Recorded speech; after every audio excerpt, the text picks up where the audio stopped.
Hello and welcome to Move the Line, presented by DraftKings Sportsbook. Ryan Noonan, joined here, as always, by Connor Allen.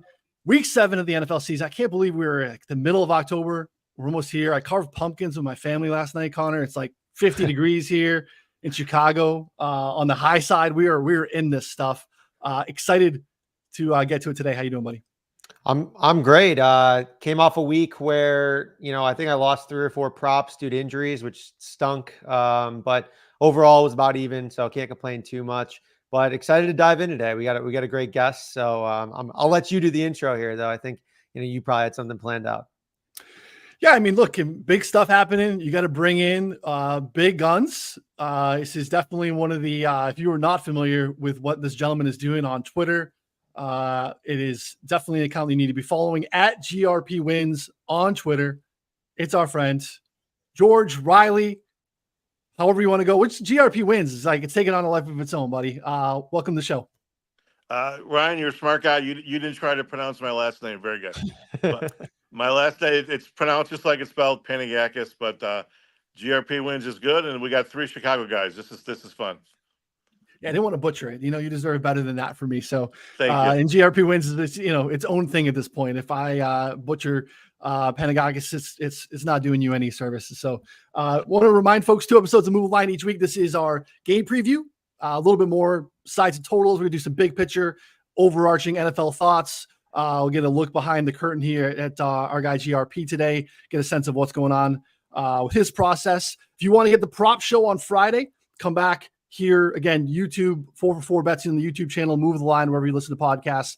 Myself, Connor, John Hyslop, getting a little bit more into the player prop side there as well. Be a pal, subscribe, rate and review, all those things. Wherever you're consuming the show, free stuff, again, supports us and goes a long way in helping us out. If you want all the official plays, all the things that we have going on over at 4for4, no matter what you're doing in the football speculation space, a betting subscription at 4for4 is going to take care of that for you. We have a partner with Rebet, a new sweepstakes pick'em betting app. Use our promo code 4for4bet, $10 on Rebet. You'll get a free 4for4 sub for the rest of the year. About $200 in value for just $10. No loopholes, information there in the show notes. Reach out directly if you have any questions. Happy to help you out there as well. All right, let's get into it. I'm really excited, George. I mean, I know you've been around for a while. Obviously, you have a extensive history of betting, but I want to get a sense of how we got here. The videos are fantastic. They've taken off. I'm sure you've sensed that as well. More guest appearances, more spots, more people intrigued by the videos and stuff that you're putting out. How did we get here? What's your background in betting, and how did this kind of, the origin story of how you kind of landed in deciding, hey, I want to kind of put myself out there a little bit more? Well, if we'll go way back for 2 minutes. For whatever reason, we got time. Yeah, exactly. Why gambling was my vice when I was 20. Who knows? I never had the drinking problem, the drug problem, all the others. Everyone's got a little niche and little vice, and for whatever reason, mine was gambling. And thankfully, I was smart at it. The bad thing is I put a lot of time, and when I was in my early 20s, instead of opening a book and getting to be in school, I would go to the local libraries, and this was before computers. I would look up old data. I started with NBA and NFL. I would literally look up old Chicago Sun-Times on a little microfilm. You couldn't believe the hours I spent just putting down the data of the point spread on like a Monday, and then the following Monday the score.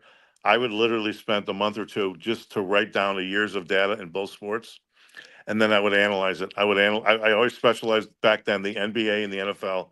For whatever reason, I was never into the college football, and those were the 2 sports, and I was good at it. But you're young, you have no money, so big deal. You're a good bettor. You're betting $100 a game, so how much are you making? Big deal.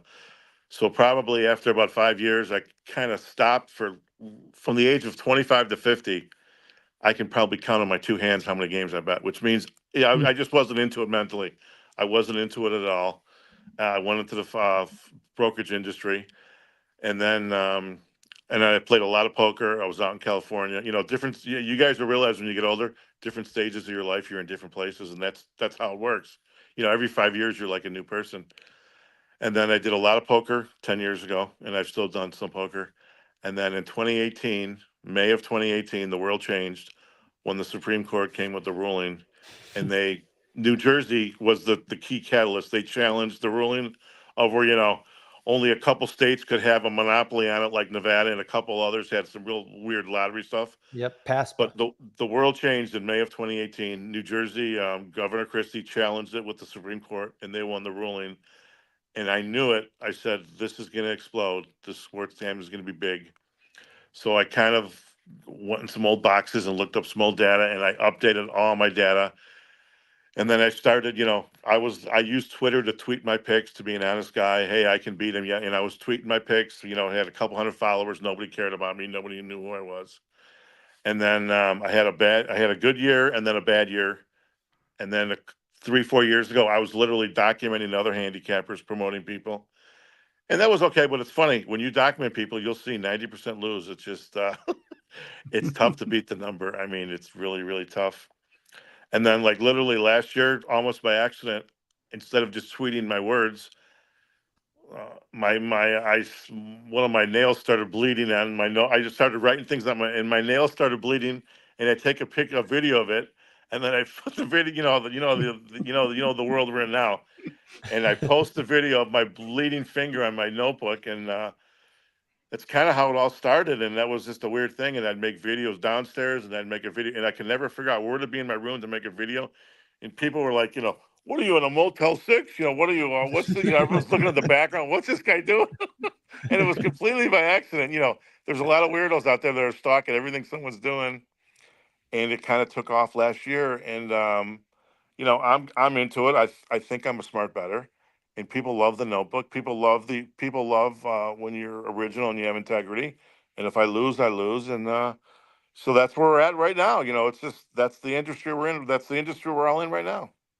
So I think there's really something to that, Connor. I'll let you take it from here. Is that, anytime it's one of those, like, the higher up you get in the totem pole, the more your ass is exposed. And that's been, I think, something that the GRP has experienced here in the last little bit. But also think, like, there is something completely endearing and genuine about this. Is just this is what I'm betting. I got slips, right? The notebook's taken on a life of its own. This is kind of how, when we started out this venture doing the betting thing at 4for4, the integrity piece is paramount to us. We still outsource third-party tracking and post that's free. It's on every article. It lives in our Discord. Again, it's someone that doesn't work for the company. We outsource it because we knew we were entering a space where, the goalpost moves a lot in terms of integrity of betting. And I think it's something that we're reluctant to. And I think it's something that GRP is really lean into. And I think probably why he's had a little bit of traction here, for sure. Yeah, I'm interested to hear, was the origin of the notebook from your days of writing down all the scores in the NBA, like when you were younger? Like, is that how you like that's how you got started? Like, do you have any of those old notebooks still left from when you were like 25 or anything? No, you know what? Right. I had a couple years of data, early 20s. And then, of course, once you're 20, you get frustrated because it didn't work out the way you thought it was going to work out. And probably, when I was in my late 20s, I literally probably threw everything out. But the reality is, it's almost worthless now because things change now. The game changes. Back then, you guys may have not even been born back then. Who knows? But the home dogs. It was, the home dogs were maybe 58%. Now they're 54. Things now, people are more sophisticated. But like Monday Night Football, there was the old Monday Night Football system where the Monday Night Football, the home dog, off a loss against the win. There was 20 years there, you could have hit 60, 65% just on that. Now, the home dogs don't get as many points. So just every 5 years, the sports gambling change. Just like a poker room, if let's say you're a regular in a poker room, every 6 months, the poker room will change. It will change with people, and maybe people start check raising when a draw. Every 6 months, the poker room changes. So things change. So what worked 30 years ago now is worth, is close to irrelevant. And maybe the notebook is, because instead of, I just like to write things down, so that that the notebook was kind of by accident, but now it's taken off a life of its own. Yeah. So spreadsheets, not your thing, not an option. No, because I mean, I have a computer. I know how to use a computer, but no, the whole spreadsheets and you can just push a button, delete whenever you want. I got a notebook. I can never true. delete a losing write down. I can never, they're there. That's a good point. It It's scary, but true. lives forever. Right. Oh, So there's different iterations of notebooks, portfolios. Things get shifted from one to the other at times, and I know you always have them, right? And you always share them. But like, what is the determination in making something like where's the Sam Darnold comeback player of the year live now? Right? There's been some pushback on, is that a viable ticket? Is that is he actually up for that? Like, where is he in the portfolios at this point? Because I know that those things can shift. Right. Well, okay, there's two issues here. Number one is the question, which is very good. Can Sam Darnold win the award? We can, a lot of people say no. To even argue about it is kind of silly. I made the bet. I admitted that, I bet it here at Rivers Canby. I have a bet slip. There's no secret about it. Now, there are some people that say it was a dumb bet, that mathematically I can't win. That's debatable. I don't know what that answer is, but I've made the bet. So is there a chance that Rivers Canby in 2 months is going to say you had no chance to win? I'm going to give you your money back. I hope that happens. There's some people that say no, some people that say yes. It's a gray area. Now, regarding where it is, I've written it down. Of course, it's in my notebook. Now, when you see my big portfolios every week, I now have two, which is a summary. I have two of them now. I have a summary of hard to win positions. For example, here's I have the Sam Darnold now on the bottom because I just don't want to think about it or argue about it every week with people. Someone thinks I can't win. Okay, maybe you're right. But so now then I have my other portfolio of things that adjust every day, every week compared to who wins or loses. So I kind of have two different little summaries of portfolios. That's just how I'm doing things. Look, I have a dummy bet. Buffalo, most losses for the year. Look at, I bet $300. I have 175 to 1. Oh, sure. Once a week, someone sends me a tweet and tells me how dumb I am. But hey, like they've never made a dumb bet before. Give me a break. Yeah. No, we all Right. make them all the time. I think My last theory was- episode, usually at the top of the episode, we go through like the last couple of weeks has been like a good bet that we made and a bad bet that we made heading into the season. So definitely fair to have some transparency there. I am in the camp that doesn't think Darnold can win at this point, but I don't think it's a 0% chance. I think it's just like the voters have to go against what happened. But I mean, that wouldn't be the first time. I think that there happened with that a little bit last year with the whole Joe Flacco incident and DeMar Hamlin. I thought you had the market cornered. All of a sudden, out of nowhere, Joe Flacco comes out. I mean, take us through that whole ride, because I think you were set to win a pretty handsome amount there, I think, without Joe Flacco winning, right? Yes. Basically, it started, like almost Labor Day last year. I pounded Sam Darnold, 2,700. I'm sorry, Baker Mayfield. 2,700 at 75 to 1. I would have won over 200,000 if Baker Mayfield was comeback player of the year. That was the start of the year. After week one, Tua had a great game. I put 3,000 on Tua at plus 800. He had a real good game, and then he had a couple good months, and he was going down. So I was also positive there. Middle of the year, I did a perfect hedge on DeMar Hamlin. He was like minus 120. He started out like minus 500. He was down to minus 120. I timed everything perfectly, like late October. I put 3,000 on DeMar Hamlin. I had these three perfect positions. I mean, I couldn't. I was in the catbird seat. Everything was perfect. I had it covered. And here we are. Whatever it was, Thanksgiving. Joe Flacco's eating Thanksgiving dinner, and he gets a call by Cleveland. And what they win, like 4 of the last 6 games, something like that. And somehow, if just DeMar Hamlin would have won comeback player of the year, I would have won 3,000 on him instead of lost. So I would have won a little bit of money. I mean, the whole thing was outrageous. So I lost all 3 of my bets, all 3 of them, because Joe Flacco won the comeback player of the year, and I made the video that also made me a little bit famous. And I was furious because I was so close to making 200,000. And if I did, I'd be so famous right now. I wouldn't be. You guys couldn't interview me right now. I'd be so famous. It's true. Yeah. We had to spend money to get you on. Exactly right. You have to pay me $5,000. Would you be moving to Florida, or would you just stick around? What do you think? No, I'm a Southern. I lived in Southern California last, so I would choose Southern California. But what can you do? That's the way it goes. No, that's a tough one. There's a few other things that, like, I think in the early stages, maybe there's some adapting to markets or maybe changing some of these narratives. A couple, teams, not prices. It's been a big thing for you. Right. I know there's discussions around like line shopping, and I know you've pushed back on that a little bit. Your thoughts on CLV? Can you talk to me a little bit about those kind of early GRP stances in terms of how to bet teams, not prices? Right. Well, first of all, I am a firm believer you can go through any NFL weekend. Let's say there's 15 games, 13 of the 15, it literally doesn't matter what number you got. Meaning, if the number moved from 3 to 3.5 to 4, you were either on the right side of the game or you weren't. I mean, that's a fact. It is also a fact that one or two games, the number you get will determine a win or a loss. So yes, I believe 100%. There's nothing more important than being on the right side. The number is number two. I mean that is a fact. It is also a fact the number you get will determine one or two of your bets every weekend. That's also undone. And then people have this theory that I don't care about.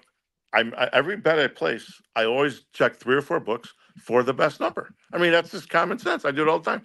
But the most important thing is what side are you on? And people forget that all the time. And that's also a fact that my point is right. And I always try to get the best number. Closing line value.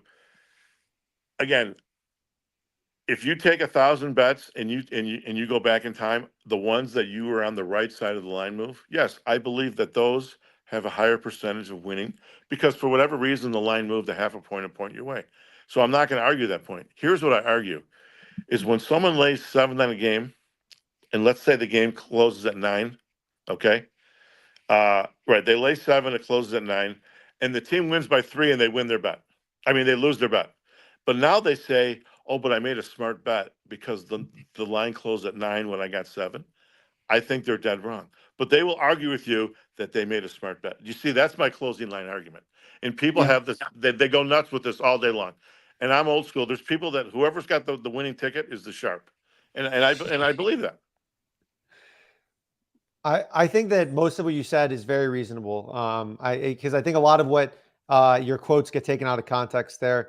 I would argue that over that 1,000 bets that the person getting closing line value, even if they don't win, that it doesn't necessarily have to be as result oriented. Like, obviously in the long run, you want that, like you agreed. So I think we can agree there on that end. But one of my favorite videos that you just put out was the Dallas Cowboys, Detroit Lions one, where you went on like a 5 to 6 minute rant about how I think it was quote, if you bet the Cowboys this week, you don't have it, you have no mojo. Where did that even come from? Like, are you just like, are you dancing on the graves of people who did bet it, or did someone piss you off? Like, where did this come from? But you know what? The game was over. It just came off the top of my head. And I actually, and that's one of the few games, like I bet like 3 games all year. And that's the second time this year I bet in Detroit. I was 100% correct. And again, I had my 3 things on my side. Detroit had an extra week's of rest. Last year, they got that bad flag. Remember, with the offensive lineman scored a touchdown, and they said that he didn't register yet. So Detroit was really pissed. Dallas has 3 major injuries on defense. So I'm, and of course it's easy to, but I'm like, this game is easy. And one out of half the times the games that you bet and you win, you're 100% correct. So of course, I wake up from my nap, I'm like, this game was so easy. So then I went on my rant, and I had to insult everyone that's wrong. And people again, the video just went viral, and people absolutely loved it. And it was a great video, all timer. Yeah, my wife, family, long day. We get the early football games. By the time you get to Sunday night, it's you've been plugged into football for a very long time. Thankfully, I was able to look my wife square in the face and tell her I bet on the Lions. And that made for a nice end cap. I wanted to touch on that too. You mentioned it in the middle of it, George, and I'm curious about you taking data from old NBA games and writing stuff down. You've talked in the past. I think I've heard critiques about kind of like new age data discussions in handicapping games. You took a mid-game nap during or before that game. First of all, I'm jealous, right? Like that's living the life. what's your process in terms of handicapping? If you're not you're not a big data guy, are you going back and rewatching games? Like, how are you forming, really strong opinions to put dimes plus on games when we're napping in the middle of Sunday football? Well, that's a good question. The great thing nowadays, you can sure, I'm up half the time, and if I don't take a nap at 10 in the morning, I might take it like I did at Sunday. I took a nap in the afternoon. But now you can wake up Monday, Tuesday. You look at your smartphone.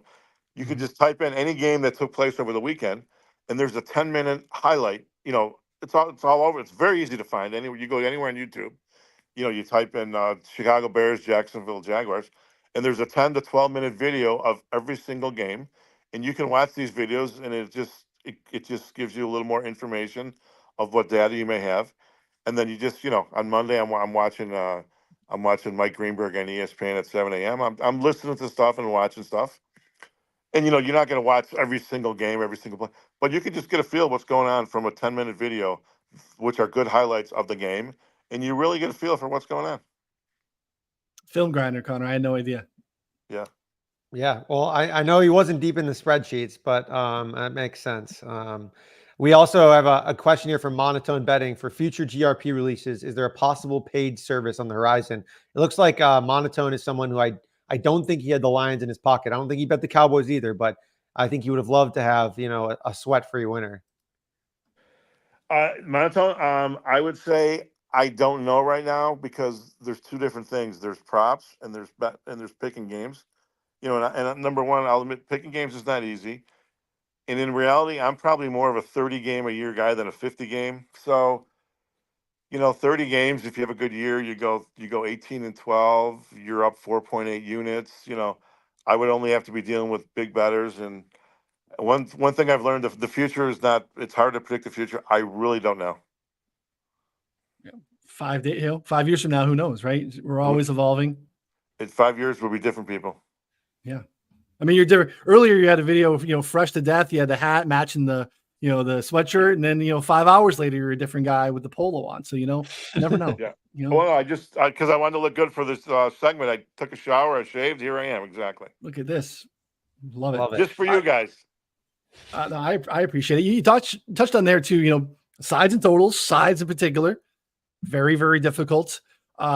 You've taken it up recently, and I'm not sure if it was something this gentleman did, but you decided you wanted to track Adam Chernoff and his VSiN spots. I'm not sure if these are just VSiN spots or RAS releases or what the specifics are. Was there something from Adam's handicapping that rubbed you the wrong way? Was there some sort of you felt it was maybe disingenuous? I'm just curious why Adam was on the receiving end of, again, unprecedented to get his own notebook and to be tracked. Again, no one's done that before.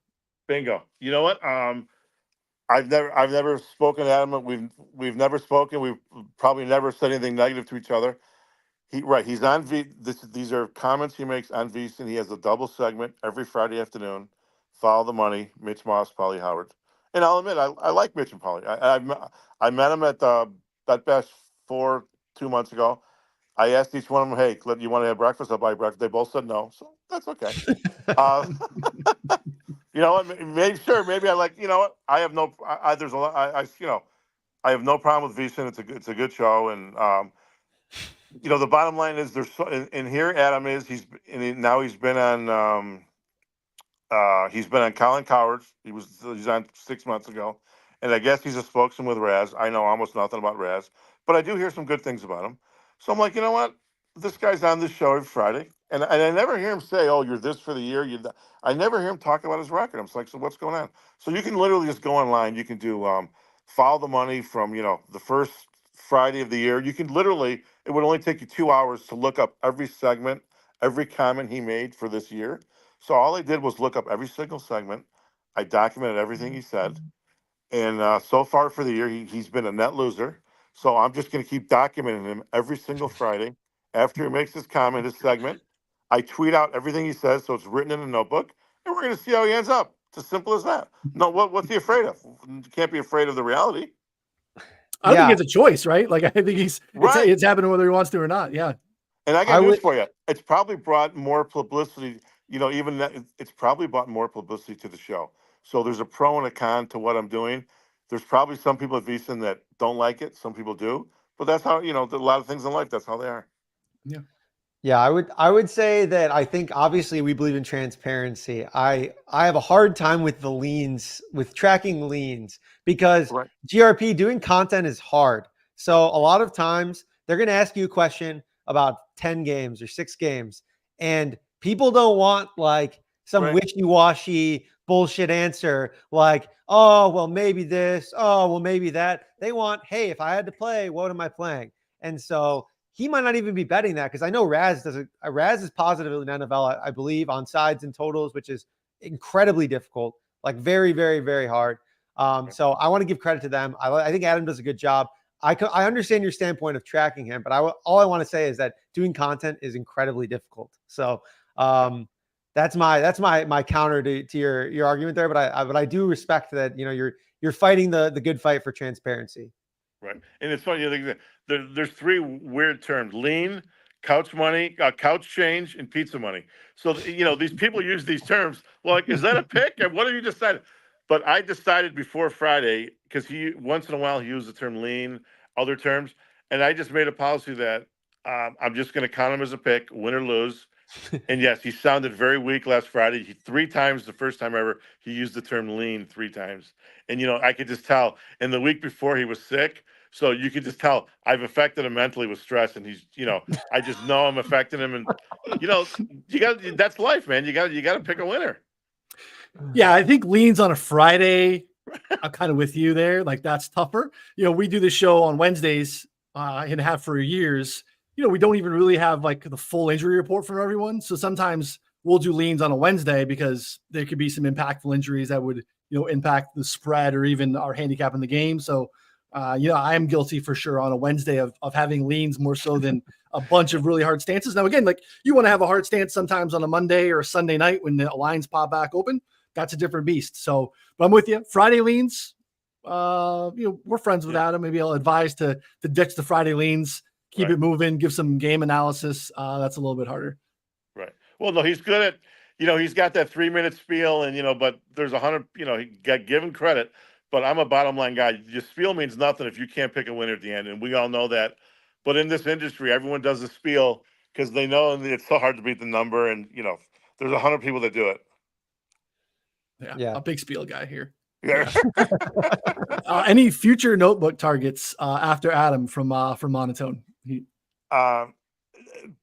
picture, no. Of course, a couple people say, document Kelly in Vegas. Document Kelly in Vegas. Well, you know what? I like the Kelly in Vegas.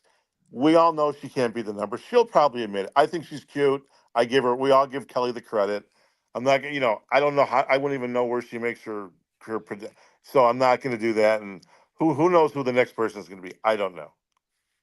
Yeah, we're trying to stay off the radar, Connor. But great question from Darren here. Speaking of leans, rollerball pen, fountain pen, or ballpoint pen.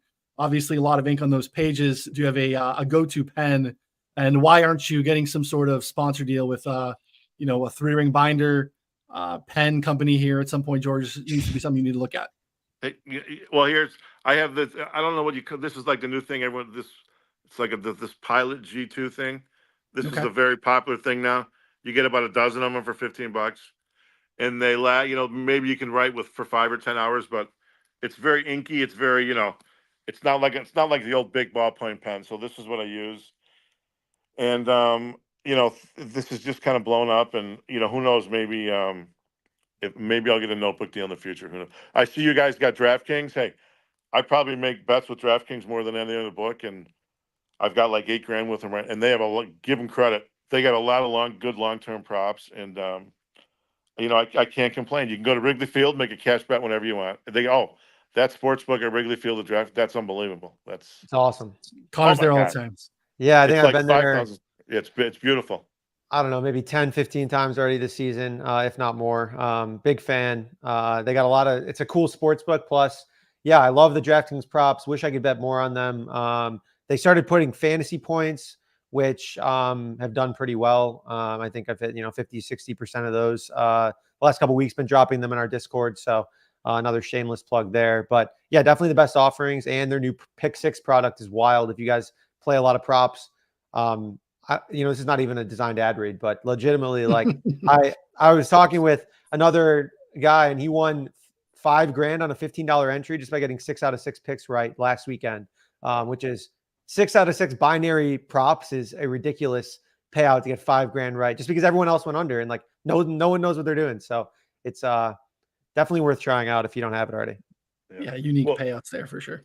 Well, you saw who's got the girl who just got the DraftKings sponsorship, Walking Bets. Now she's DraftKings Taylor, is now yeah. sponsoring. Yeah. What? You know what? There you go. Should I imagine me documenting her picks? We won't even go there. George, I tell you what, buddy, if you start walking and writing in the notebook at the same time, those videos are going to take off, my man. Those videos will do some serious numbers. A little harder in the Chicago winter as we get a little cooler out there, but man, those videos would pop off.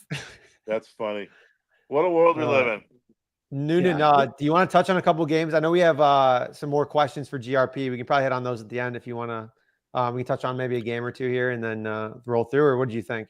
Yeah, I know we got one position this week, George. We have a Super Bowl rematch. We have the Chiefs on the road against the Niners here. Looks like we are basically pretty much across the board. Niners -1.5, total 46.5, 47, which matters quite a bit, sitting around a key number. That's one of your main positions, one of the newest additions to the notebook this week.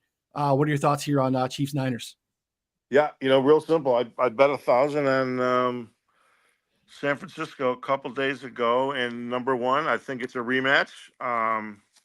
We all know, hey, both teams are great. The coaching at Kansas City is phenomenal. I love Patrick Mahomes, but in reality, I don't think there's nothing special about his game this year. I mean, whatever number of interceptions he's already thrown, I think you should throw 2 or 3 more. I mean, he's gotten lucky a couple times. So bottom line, I have $1,000 right now. I already bet on San Francisco. I bet it on Monday. I got them the number one. And number one rematch, I think they're going to win. San Francisco's at home. And talent-wise, I could make the argument San Francisco's a little better, but Kansas City has great coaching. So, hey, I bet the game, and just like I bet Detroit last week, and we'll see what happens. I've won and lost games before. Is this the Detroit game of the week? Can I not make love to my wife if I bet Andy Reid off a bye? No, we're not going to go that right. That's what another thing they have on the side. We're not going to go that far with it, but okay. I bet San Francisco. That's all I could say. Connor, where are you at? This one's going to be a good one. I think obviously, there is that, funny narrative that we talk about every time it comes up. There's just some pretty strong history of Andy Reid teams off of a bye. But again, that could be selection bias. But what are your thoughts here in a pretty good matchup? Yeah, I guess I would just say I'm very skeptical that the Chiefs with like Juju Smith-Schuster and Kareem Hunt as their, secondary receiver and starting running back, these guys were literal, corpses, like left for dead, basically, pretty recently. I'm kind of skeptical that they're going to continue to play as well here, especially in tougher matchups. That being said, the Niners defense has been relatively average in most metrics. Maybe that's health, maybe that's a variety of things. They always seem to come together and end up being like a top 5 defense. Right now, they're not necessarily playing like it in a couple of ways. So for me, the game's just like a stay away, just because I think it'll be a fun game to watch without a position on it. So that's not something you can say about most games that in today's NFL, but on this one, I think I'm happy to just honestly sit back and watch without any at least sides or totals on it. I may have some props. Well, Connor, to develop your point, the game I'm just going to, because I have not really watched the Vikings play all year. So I'm literally going to just watch because the Bears have the week off, so it'll be on local TV. So I can't wait just to watch Detroit and Minnesota. I'm just going to enjoy the game. I want to figure out what these Vikings are doing because everyone's bragging about the defensive coordinator. I mean, you got to give the Vikings credit. They're playing great. And I just can't wait to watch and enjoy the game and with nothing on it. And I'm looking forward to it a lot. Yeah, it's another good one. We obviously have Vikings here coming off a bye, hosting the Lions. We're looking at here market-wise, 2.5 on Minnesota, total 49.5, 50 pretty much across the market. Just, again, divisional foes. They did this dance twice last year. Flores was there last year, blitzed his face off, and Goff kind of carved him up in both of those games, specifically when the blitz was brought. Minnesota's doing stuff a little different this year. They're running a lot of 6-man fronts, which I think is going to be an interesting way that they can defend this Lions rushing offense, which I think is something that just continues to be really hard to stop. Connor, what are your thoughts on Lions Vikings? Yeah, it's like you go back to last year and you look at them and they were pretty middle of the road in like most metrics and they played well at times, but were, I mean, definitely beatable, especially in the passing game. This year, they're like top 3 in virtually every metric. They're playing awesome. And this came against good offenses. Like they're not playing some, crap teams. Like they were playing good teams and playing well. So I worry about this Lions team a little bit here because we saw the Lions go against the Bucs early in the season in a pass heavy game script. Jared Goff really struggled at times. And, through a game losing interception essentially down the stretch. And if they're not able to run the ball, that's what this is going to have to, end up being. And then the other side of the ball here, I think Aiden Hutchinson, the loss of him is pretty impactful for this Lions team that when they got pressure, they were a pretty good defense. When they didn't get pressure, they were really bad, like really, really bad. I think it was like over an 80% completion rate allowed in this spot. So I just struggle with it. I think kind of like George, it's like we're waiting. I'm excited to see it. I'm interested, I would say, mostly in the Vikings here. We're seeing a little bit of line movement in this spot. It was up to 2.5 earlier today, down to 1.5 at a couple of spots. So I think that at 1.5, I think is fine on the Vikings, but I'm probably not going to play anything here like too heavy. If you're a fan of the teaser, I think we're getting the Lions out plus past the 3, past the 7 makes a ton of sense. Again, a little higher total than you would like for a typical Wong teaser, but this Lions team losing by margin would surprise me a little bit too. Though I think you make a good point. The Ian Hutchinson stuff is impactful. They like to play a lot of press man. That just doesn't work against Justin Jefferson. If you go back and look at Justin Jefferson's career game logs against this iteration of Lions coaching staffs, this man-heavy press man, he's lit them up. He's got a bunch of like 150, 180 plus. He's got a 200 plus yard game. Like he has cooked them a handful of times. So that's the one thing that would make me nervous if I'm back in the Lions. Going to be an interesting matchup. Yeah, I think I saw a note from Rich Rebar that they played like a way higher rate of zone last time. Like it was like 19% man only, where they're sitting around 40% normally, which can make a difference. But it didn't matter because Justin Jefferson is like amazing against both. So like I don't even know if but obviously press man is a whole other story that can leave you exposed. So yeah. And here's how about this discussion for next year? Next year you're going to have JJ McCarthy. He's going to be off his injury. And this Sam Darnold, I've never been a big Sam Darnold fan, but he's playing well. They're going to have the problem where they're going to have two quarterbacks. They're going to have a good problem, 2 quarterbacks. And, who knows what they're going to do? Because I'm not a big JJ fan, and there's a lot of people that agree with me and some people like him. We'll see. We'll see what happens. It gets harder when you have a hindsight analysis. That's pretty easy. If you move on from Darnold to give it to JJ, that pressure on JJ gets a little bit heavier, a little bit earlier because you moved on from Sam. So it is going to be something that's interesting. What is Darnold's contract? I don't know off the top of my head. You know what? I honestly don't know. Did they just give him a 1-year show me deal? That's a great question. I don't know. They did. Yeah, it was a 1-year deal. If he's lucky, he just got a 1-year deal. Then he can go anywhere he wants next year. Because I was dead wrong on Darnold, but I was dead right on Anthony Richardson. And I said these guys both stink. And Anthony Richardson stinks, but Darnold is playing well. So I'm 1 for 1. I'm still holding out hope on Anthony Richardson, George. I hope I'm wrong, but I hope you're wrong. Don't hold your breath because I'm telling you, he can't make a routine play. And you can see it right away. He doesn't have it. I'm telling you, it's not going so well. It's not going well. He's Josh Allen. Remember Josh Allen's rookie year, but this guy's twice as worse. He doesn't have it. I'm just telling you. Yeah, that's my hope is that it's Josh Allen. We get a little bit more, some reps. Got a good offensive play caller with Shane Steichen. We can unlock some stuff, but been a tough sledding so far. Right. I mean, that one interception against the Bears, it was absolutely horrendous. But anyway, it was. What are you going to do? The people really want to know about reptile conventions, George. Yeah. Or conventions in general. I mean, I know you're close proximity, to the Stevenson Convention Center. Lots of weird stuff going in and out of there on a weekly basis. Furry conventions. Apparently reptile conventions. I went to a dinosaur convention there this summer. Do you frequent conventions? Is it specifically reptiles that caught your attention here? I know the pancake fiasco caused a pause in the plans there, but just people need to know more about this. Right. No, right. It was right. It was a freak thing a week ago for whatever reason. Right. I'm a snake guy. You know that from my videos in the summer. So I just Googled reptile convention near Chicago. So the reality is every city in the country, there's 1 or 2, randomly around the area. So there just happened to be one last weekend in Tinley Park, which is a suburb southwest of the city. So yeah, and me being a foodie and me being a snake guy, I haven't been to a reptile convention in over 20 years. So I'm like, you know what? It's a Saturday, do something different. I'm going to go to the reptile convention. So of course I have to plan my breakfast and I have to plan my meals. But I'm not a Southwest side guy. So right away I have to look for a Cracker Barrel. And yes, there was a Cracker Barrel in Tinley Park. And I used to love their pecan pancakes. So I'm like, okay, I'm going to have breakfast there. I'm going to go to the reptile convention. This is going to be great. So then I said, you know what? Just the night before, I said, I'm going to call up the Cracker Barrel. Just make sure they still got pecan pancakes. So I called them up, and the girl said, no, we got rid of pecan pancakes years ago.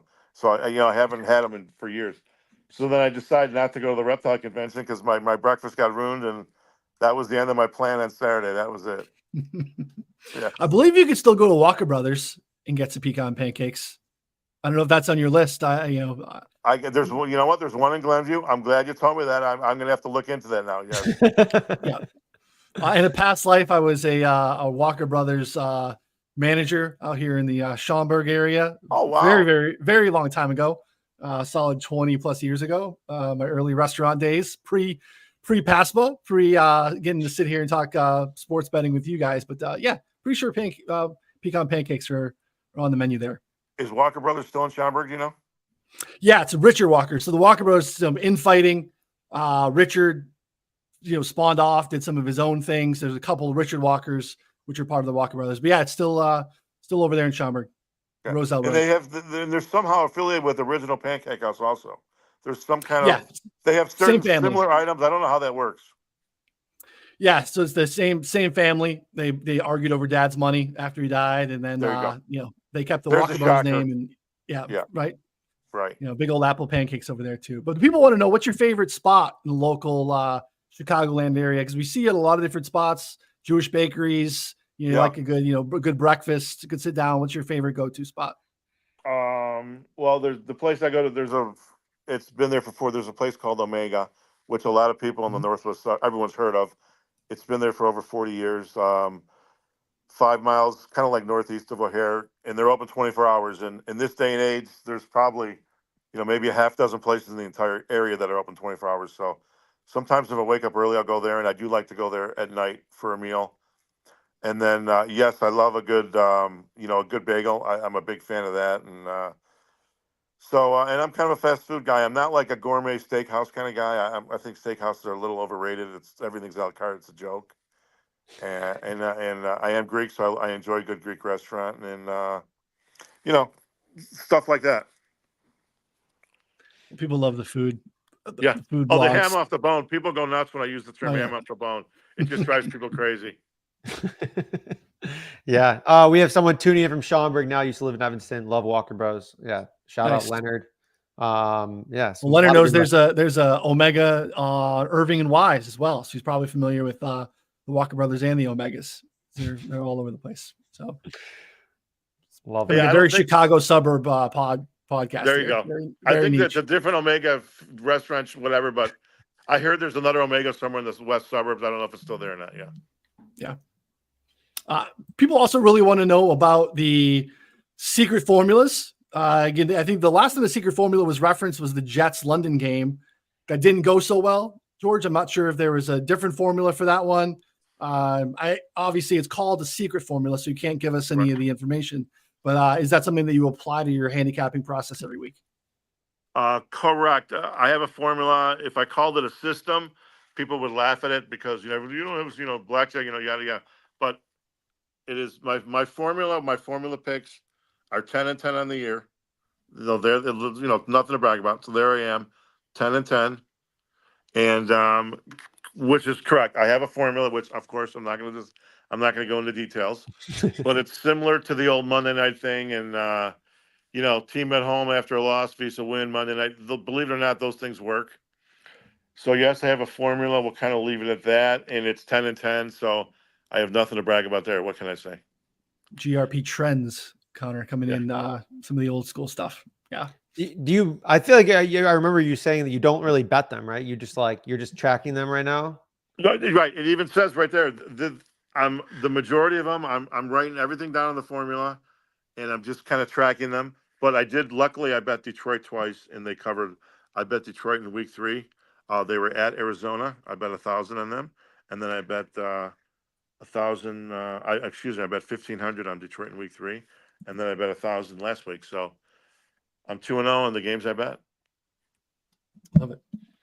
The Giants lost their star left tackle today. And you went to the window and hammered the Giants to win the division. Is this something like, did you do that at the same time beforehand? Did you know, or does it matter to you? You have a good feeling on the Giants is a nice little addition to the notebook here, the portfolio this week.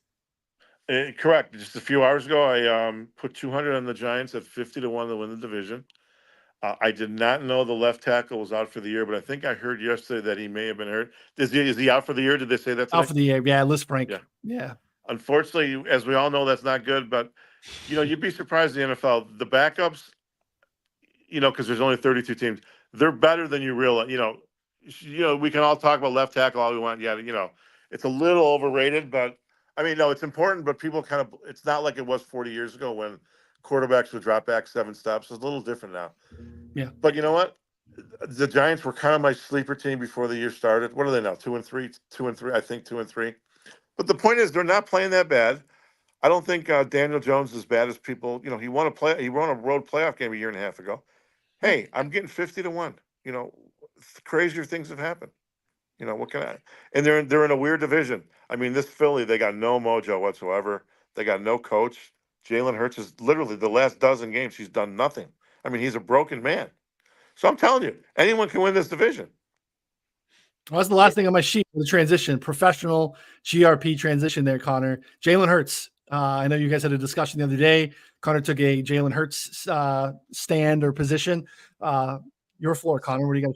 So to be fair, we talked on the show last week. I like Jordan Love MVP at 45-1. That's down to 20-1. I also played Jalen Hurts at 30-1, which is still, I think, 30-1 this week. And my argument is not that he's good. I don't agree. I don't disagree that he's like awesome. He was 2 games away from winning MVP 2 years ago. This award mostly goes to teams that you have to win like 12 plus games essentially to even be in qualifying for MVP. And the Eagles are going to come close to winning 12 games, which you might think is crazy. I do not think it's crazy given the rest of their schedule. The rest of their schedule is incredibly easy. So if you're winning a lot of games, you're going to be in contention at 30-1. I don't think it's bad if he plays better. Got Lane Johnson back. AJ Brown's back. Devonta Smith's playing better. The defense, honestly, was what surprised me most about how bad it was. And then obviously Saquon Barkley's taking away some touchdowns, running a little bit more. But again, like a couple little hot stretch here is all it takes. This market is incredibly fluid. Do you have any MVP takes or anything in the pocket right now? I don't remember off the top of my head if you have any MVP notebook takes here. Oh, big time. I have. Oh, first of all, Connor, I heard you on BetQL yesterday morning. Congrats. That was nice. You had a nice segment. Thank you. And you unfortunately, you did say Jalen Hurts. I totally disagree, but that's okay. Hey, I've been right and wrong before. Yes, MVP. I have 2 big time positions. I have Jane Daniels. I put him on 3 weeks ago at 150-1. I walked over to the casino here, Rivers in Rosemont. No, Des Plaines. Put $700 in cash on Jane Daniels at 150-1. So I win 105,000 if Jane Daniels wins, and then a week later, I bet 1,000 on Josh Allen at plus 450 to win the MVP. So I have, and he's right around, depending where you look, he's around plus 450 right now. So I'm one position, I'm big time plus equity. One position, I'm neutral.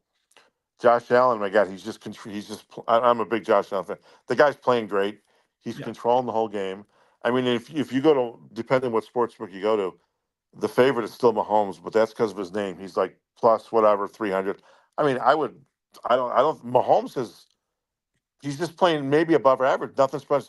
This Josh Allen, he's playing so good this year. I mean, he's carrying this whole team. He doesn't throw picks anymore. I mean, this Josh, and I could get lucky with this Jane Daniels, but I probably not. But this Josh Allen, he's just controlling. He's phenomenal. He's a great kid. Well, he also just got Amari Cooper, so that's going to help a little bit too. Yeah, maybe he's an average player. He's a little over. He's been traded 3 times, but the bottom line is for Buffalo, they needed him. He'll be a good addition to Buffalo. There's no doubt about it. Correct. Yeah, I mean, when you compare him to who they cut, which is Marquez Valdez-Scantling, and who they're trotting out there right now, I mean, Keon Coleman can't separate from your mom, probably GRP. So it's Yeah. It's pretty tough sledding out there at wide receiver. No, for Buffalo, they needed him, and I think it's a good trade. And we'll, and I think Detroit should trade for defensive end, but that's another subject. But you got to go for it when you can. Chris Papadopoulos in the chat reminding you that you have one more. You had Derrick Henry, long shot MVP. Well, Chris is 100% correct. I think I bet $100 on him at like 150 to 1 just a week ago. Man, this Chris is keeping track of what I'm doing. You're He's getting got a tracked notebook now. on you. Yeah, he's tracking Yeah, you. no, it's in the notebook. He's right. He's 100% correct. Right here, there it is. Derrick Henry, Monday, October 7th, 2 days ago. I bet $100 at 150 to 1. I think now he's down to like 50 to 1. Yeah, there it is, right there in the notebook. The notebook of this week. Doesn't lie. No, it doesn't lie. Exactly right. Sometimes I wish I could delete things I wrote down. Like Minnesota under 7 wins for 2000. Can I get my money back? Can I get back $100 on that? Yeah. Not a terrible position pre-flop with what we thought was going to happen in that division, but yeah, dead on arrival by the time October rolled around, which is probably not what you were thinking. Unbelievable. Hey, it's tough game. I got a hot take here for this week to float by you guys real quick. One that I think Noonan you'll like. GRP, I don't know if you'll like this, but I think that the Patriots win outright against Jacksonville in London.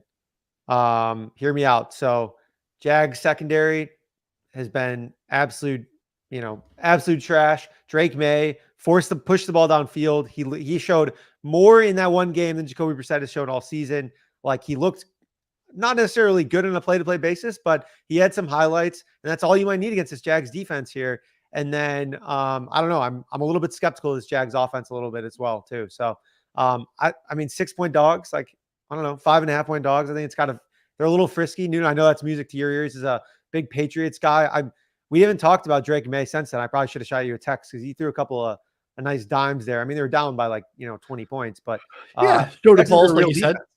Yeah, and obviously, I'm bitter that my Jags to start 0-5 ticket didn't get home. That was one of my favorite preseason looks, and the Colts took that away from me, which is also pretty frustrating. But we don't have a lot of precedent. Last year was the first year that the Jags did this thing where they stayed in London for the second game of the back-to-back London games, and they absolutely boat raced the Bills in that spot.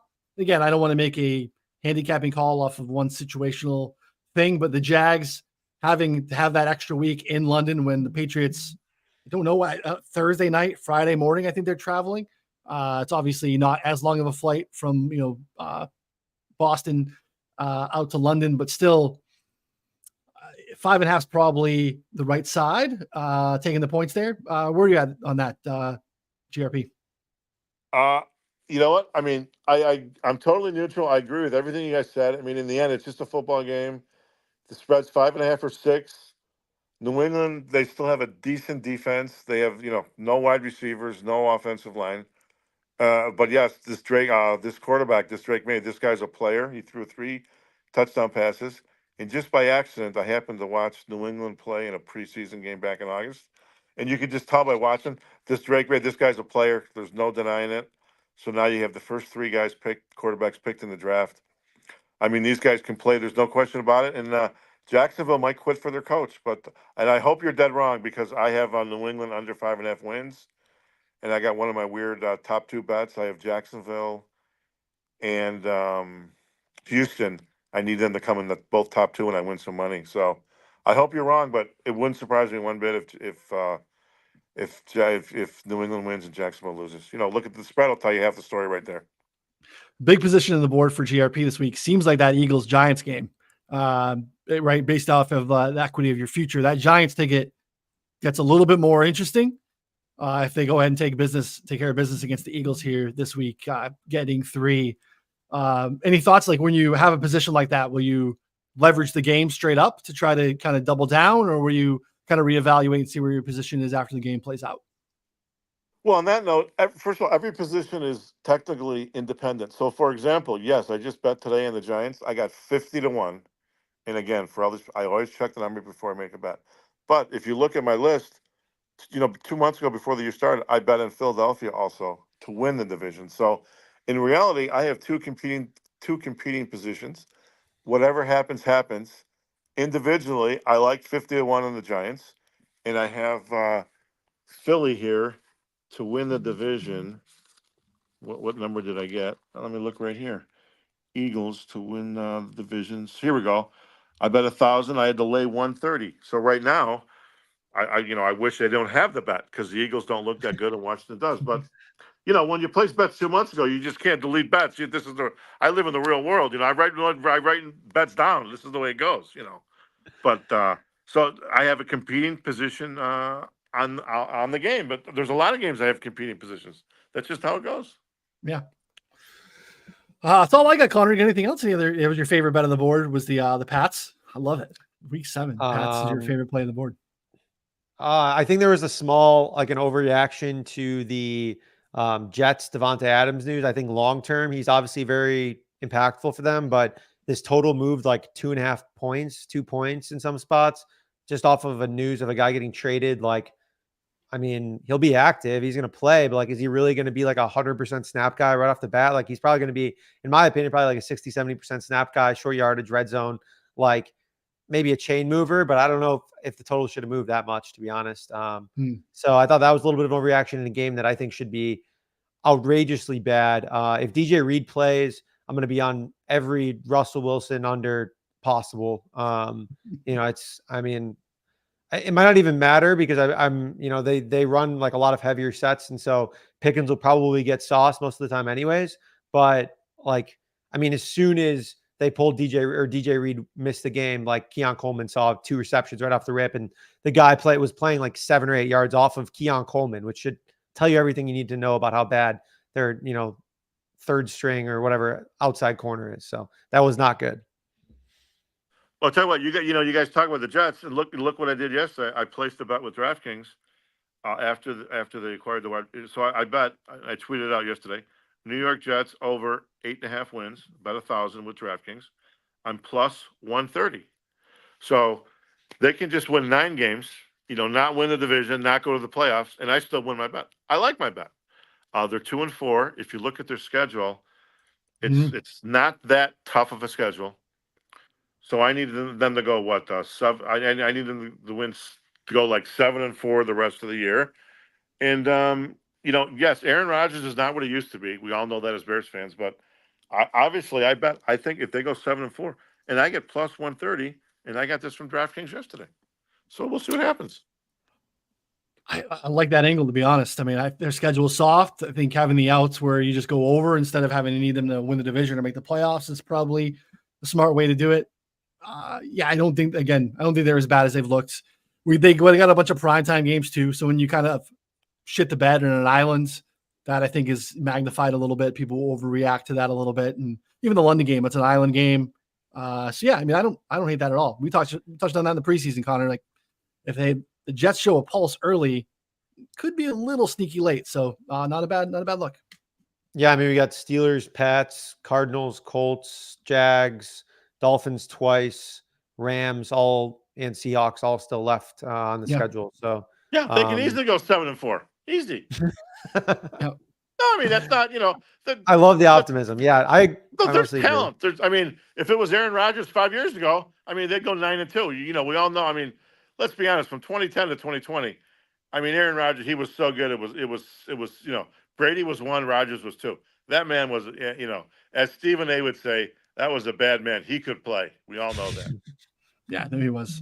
I think the Chargers less than 3 is worth a look. I'm been out on the Cardinals for a while. It's the nightcap on Monday night. We got another doubleheader on Monday night. Arizona might be without Marvin Harrison Jr., who really hasn't shown a pulse anyway. Right. Defense is pretty terrible. Also beat up.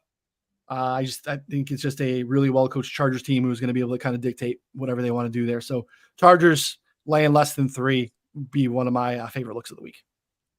Normally I would agree with you, but normally I would take the Cardinals, but you have to factor in this Harbaugh. He is such a good coach. The guy, you know what? No matter where he goes, he wins. He makes a tough team. He knows what he's doing, and I hate to bet against the guy. So I would go your way. Yeah. I was thinking about our preseason episode, Noonan, and like the analysis could have just been, I don't know how they're going to do it, but they're going to find a way to get it done and win games. And like that probably would have been appropriate for what we've seen so far, because their defense is playing significantly better despite not really having many on field significant improvements. And they've moved the ball. I mean, not great, but like Herbert's been kind of injured, beat up. They're missed 2 of their tackles. Like, I don't know. I'm impressed. Like they're going to be a frisky team in basically all game scenarios, in my opinion, going forward. Right. At least have an identity. They have an identity. They can run the football. Like that offensive line is strong and can dictate pace and tempo. And I think they're able to do that against pretty bad Cardinals front seven. It might be without Kazir White, their main linebacker here. So that's just kind of where I don't see the Cardinals having an answer for it there too. And like Herbert has to be a secondary piece. That kind of works for them. So yeah, I like the Chargers. This Herbert, he's going to be like a Jared Goff. He's just going to make 20 passes a game, just get to complete 15 of them. Yep. And, Jared Goff, like his situation, he's in a nice spot. He never makes a special play. There's no YouTube plays, as they say. But this Herbert's going to do the same thing. He's just going to have to complete 15 out of 20 passes, and that's the game. That's it. Yeah, could be enough against the Cardinals, I think. So, right. I'm going to chase the Dragon a little bit on your Monday night watch, as that's the one to go and get. So, all right, GRP, that wraps us up, buddy. I appreciate your time very much. Tell everyone where they can continue to find you and all your stuff, and watch along. Guys, it was a lot of fun. Let's do it when the playoffs start in 2.5 months, and or if you guys are ever at Rivers Casino, let me know. We'll meet for a beer.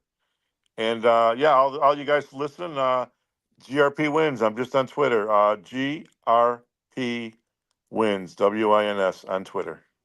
Get those videos. Cannot miss those.